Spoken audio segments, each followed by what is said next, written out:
সমস্যাটা বর্তমানে আছে, এই সমস্যাটা সমাধানের জন্য প্রথম যেটা লাগবে হলো জেনারেশন বৃদ্ধি করতে, উৎপাদন বৃদ্ধি করতে। আমরা গ্রিড থেকে যদি বিদ্যুৎ পাই আমাদের গ্রিডে কোনো সমস্যা নেই। এবং আমরা 2 দিন আগেও আমাদের ঊর্ধ্বতন কর্তৃপক্ষ একবার বিদ্যুৎ মন্ত্রণালয় পর্যন্ত চিঠি দিচ্ছি, যে আমাদের এই অবস্থা। গতকালকেও আমি আমার যে চিফ ইঞ্জিনিয়ার স্যার তার সাথে কথা বলছি যে স্যার আমরা এই ভুক্তভোগীতে আছি, এবং স্যারের সাথে কি কি কথা বলছি তা আমি লিখে রাখছি। এই যে আমাদের জামালপুর পল্লী সমিতি, এই যে আমরা রৌমারী জোনাল অফিস, জামালপুর, শেরপুর 33 কেবি লাইন 90 কিলোমিটার 24 মেগাওয়াট চাহিদা, 8 থেকে 9 মেগাওয়াট লোড আমরা পাচ্ছি। এই কথাগুলোই স্যারের সাথে আমি কথা বলছি। কথা বুঝতে পারছেন?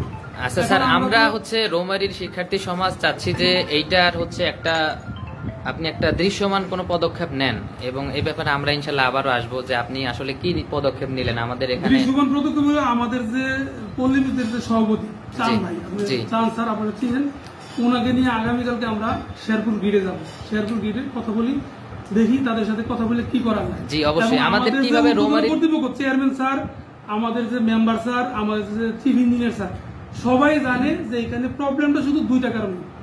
একটা হলো ন্যাশনাল ব্যাংক কোম্পানি, যেটা ওই যে শিকদার গ্রুপের যে পাওয়ার প্ল্যান্ট বন্ধ, আরেকটা হলো আমাদের যে ইউনাইটেড পাওয়ার প্ল্যান্ট তাদের যে 10% উৎপাদন নাই, এই 2টা।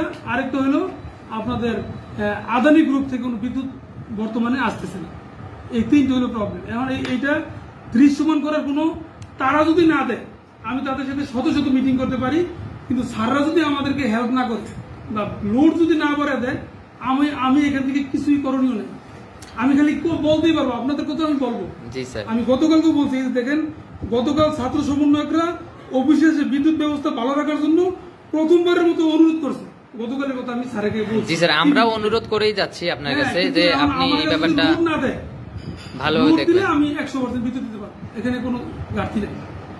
লোড যদি দেয় হ্যাঁ চেষ্টা অবশ্যই করতেছি।